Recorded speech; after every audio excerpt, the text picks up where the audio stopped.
Assalamualaikum warahmatullahi wabarakatuh. Hai sobat, yuk kita bincang-bincang tentang masalah pernikahan. Nah, ngomong-ngomong masalah pernikahan nih, siapa sih yang tidak ingin memiliki keluarga bahagia dan harmonis? Harapan dari semua pengantin pastinya dengan menikah akan hidup berbahagia selamanya dengan pasangan yang kita cintai. Sobat, pernikahan bukanlah sebuah ajang siapa cepat dan siapa duluan loh, melainkan pernikahan banyak melibatkan segala hal yang perlu untuk disiapkan. Pentingnya persiapan psikologis yang matang, diantaranya kedua belah pihak dari pasangan calon pengantin yang akan menikah. Seperti diantaranya dengan mempersiapkan mental dan kematangan emosi pasangan calon pengantin. Hal ini dikarenakan mengingat banyaknya terjadi kesalahpahaman dan perselisihan antara pasangan disebabkan karena kematangan emosi yang kurang dan belum siap mental dalam menghadapi problematika kehidupan rumah tangganya. Hubungan pernikahan yang disertai dengan mempunyai menyelesaikan permasalahan yang sedang dialami dapat mendorong munculnya rasa bahagia. Sebaliknya, apabila terjadi suatu permasalahan yang tidak bisa diatasi, akan menimbulkan rasa tidak nyaman dalam perkawinan. Permasalahan yang tidak bisa terselesaikan dengan baik dapat mendorong timbulnya perceraian. Nah,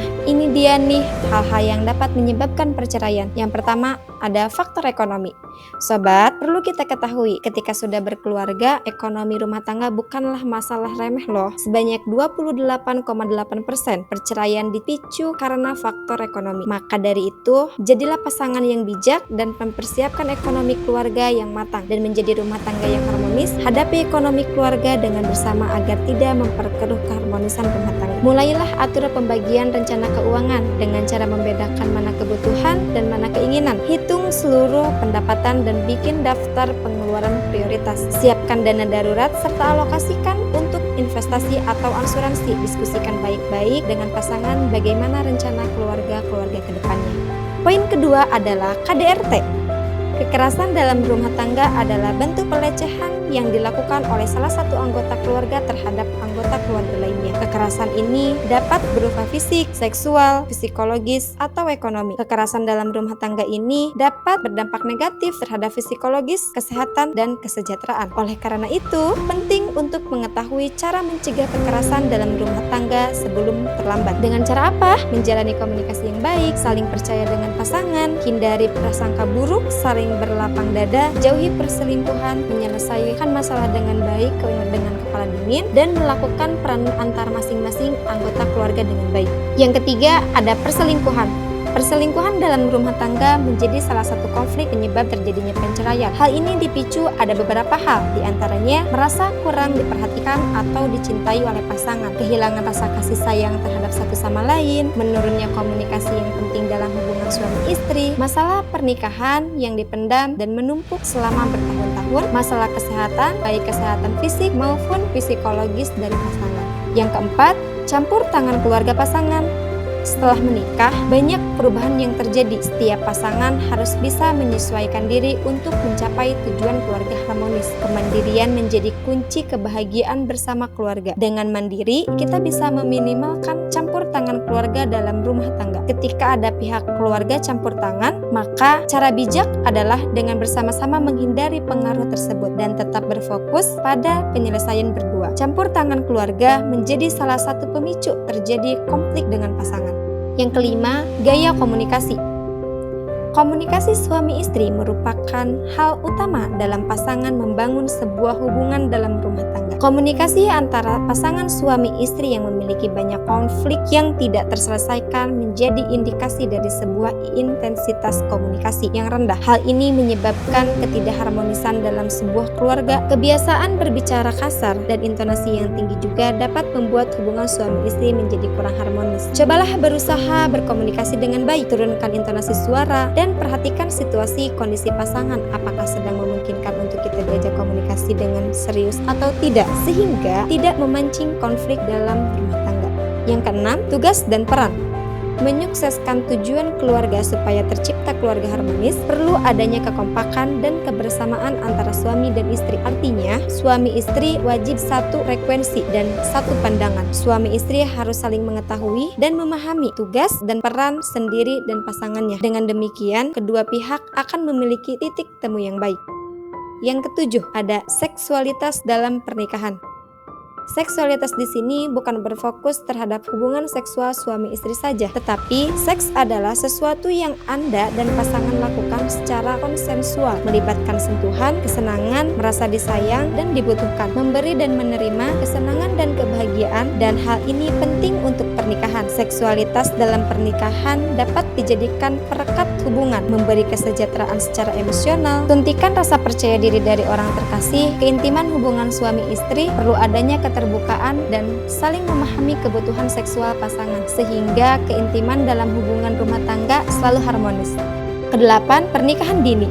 Ditinjau dari berbagai segi, pernikahan dini tidak berdampak positif bagi keberlangsungan pernikahan. Dari segi psikologis, kondisi masih labil sehingga menghadapi masalah rumah tangga lebih mengedepankan emosi dan mengabaikan akal sehat. Dari segi ekonomi, belum mapan karena belum memiliki pekerjaan tetap sehingga akan menambah angka kemiskinan di daerahnya. Dari segi kesehatan, pernikahan dini akan merugikan alat reproduksi perempuan karena belum matang. Dari faktor-faktor yang sering muncul dalam konflik rumah tangga yang berujung perceraian tadi, apakah kita sudah siap dalam menghadapinya? Nah, sobat, sebelum menikah harus kita siapkan terlebih dahulu mental kita dan matangkan lagi emosi kita sehingga permasalahan rumah tangga yang muncul dapat diselesaikan bersama. Perlu adanya komitmen bersama yang kuat antara suami istri untuk satu tujuan dalam membina rumah tangga. Yang perlu kita tingkatkan adalah kesiapan mental dan kematangan emosi sebelum melangkah ke jenjang pernikahan.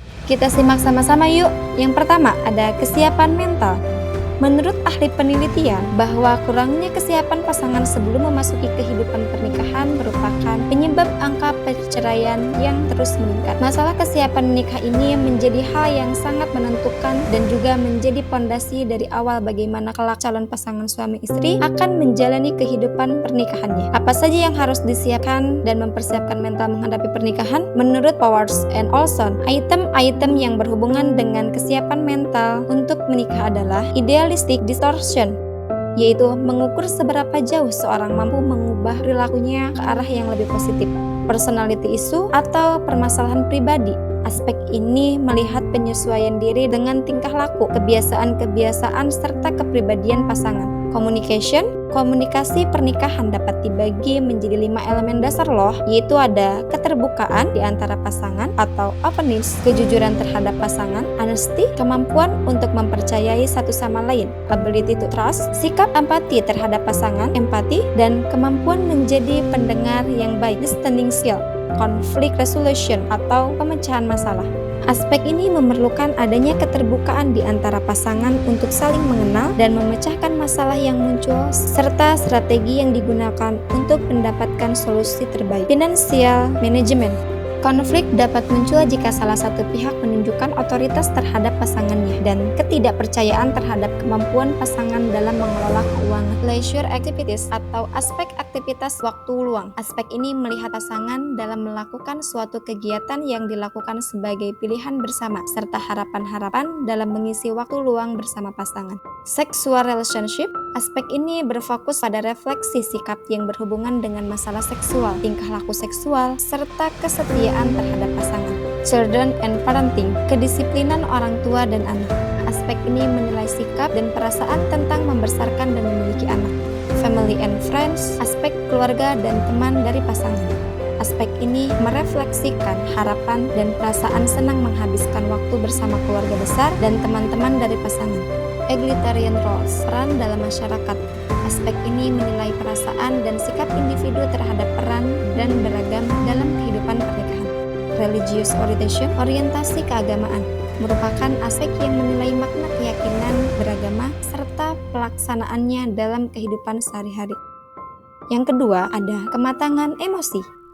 Kematangan emosi adalah kemampuan untuk dapat menggunakan emosinya dengan baik serta dapat menyalurkan emosinya pada hal-hal yang bermanfaat dan bukannya menghilangkan emosi yang ada dalam dirinya.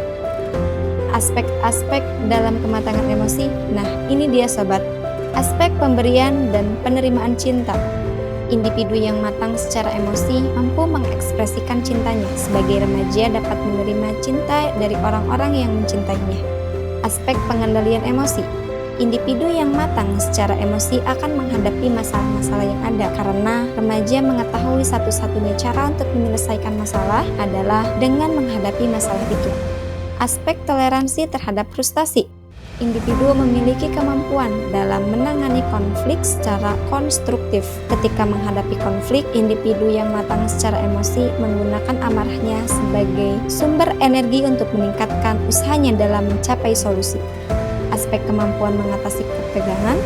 Pemahaman yang baik akan kehidupan menjadikan individu yang matang secara emosi yakin akan kemampuannya untuk memperoleh apa yang diinginkannya sehingga dapat mengatasi ketegangan. Sehingga dapat disimpulkan untuk mengetahui apakah emosi kita sudah cukup matang untuk menghadapi mahligai pernikahan ke depan adalah dengan mengetahui apakah kita menerima apa adanya, dapat menerima dengan baik keadaan dirinya maupun orang lain seperti apa adanya secara objektif, tidak bersifat impulsif, yaitu individu akan merespon stimulus dengan cara mengatur pikirannya secara baik untuk memberikan tanggapan terhadap stimulus yang mengenainya.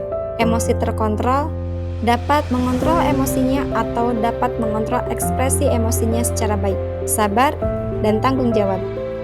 Sekarang kita bahas mengenai manajemen stres dan manajemen beban calon pengantin ya. Bagaimana calon pengantin mengatasi beban yang muncul menjelang pernikahan? Merasakan kekhawatiran menjelang pernikahan bagi calon pengantin dikenal dengan istilah pre-marriage syndrome.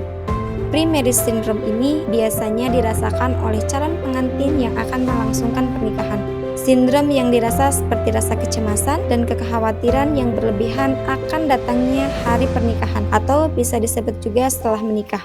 Kepanikan seperti ini yang biasanya membuat pikiran negatif mulai muncul di pikiran dan atau dibiarkan malah bahaya untuk hubungan kamu dan pasangan. Pre-marriage syndrome yang biasanya sering terjadi adalah permasalahan seperti berikut. Menjadi tidak yakin dengan pasanganmu, solusinya banyak sekali calon pengantin, terutama wanita yang tiba-tiba berpikir seperti ini, padahal pernikahan tinggal beberapa hari. Namun, tenang saja, kekhawatiran menjelang pernikahan seperti ini harus diyakini dengan pilihan yang sudah kita pilih. Coba ingat kembali masa-masa pacaran atau masa kalian saling jatuh cinta di awal. Kemudian, ingat kembali apakah alasan kita untuk berani menerimanya sebagai pasangan. Dihantui ketakutan akan masa depan. Solusinya, kita tidak perlu khawatir untuk itu karena masa depan memang selalu menjadi rahasia yang harus diperjuangkan oleh setiap orang. Malah seharusnya dengan hidup berdua, beban yang biasanya dipikirkan sendiri namun akan lebih ringan karena dikerjakan berdua. So, make up your mind guys. Takut tidak bahagia. Solusinya, jauhi pikiran negatif tersebut dan mulailah untuk ciptakan kebahagiaan kalian berdua karena setiap pasangan memiliki rumus kebahagiaan masing-masing dan hanya kalian berdualah yang tahu cara menemukannya. So, stop compare your happiness with others. Khawatir tidak cocok dengan mertua. Solusinya, biasakan untuk rileks dan tidak terlalu kaku, juga malu di hadapan keluarganya. Kemudian cari tahu apa yang menjadi kesukaan mertua dan tidak ada salahnya untuk meluangkan waktu bersama untuk membuat kita mengenal sang mertua lebih dekat. Karena hubungan secara emosi juga harus kita bangun untuk mendapatkan rasa nyaman tersebut. Cemas akan beban menjadi seorang istri dan ibu.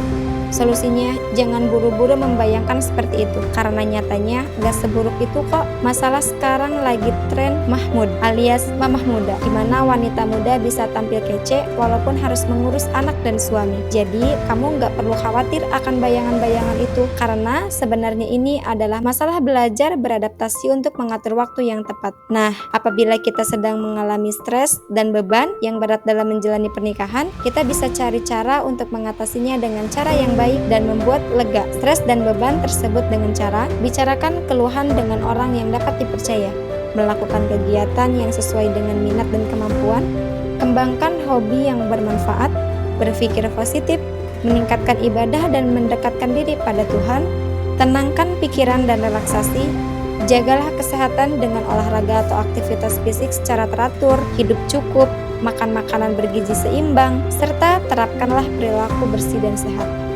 Nah, bagaimana sobat? setelah menyimak penjelasan tadi, apakah sobat sudah siap untuk menikah? Jika sobat ingin mengharapkan keluarga yang harmonis dalam pernikahan, maka siapkan mental dan matangkan emosi kita dan pasangan terlebih dahulu. Akan banyak problematika yang hadir dalam kehidupan berumah tangga nanti. Tapi dengan kesiapan mental dan kematangan emosi yang baik dari pasangan suami istri, problematika tersebut akan bisa teratasi. Tetapi jika sobat masih belum siap mental dan emosi belum matang, maka problematika yang hadir akan menjadi konflik yang bisa menyebabkan terjadinya perceraian.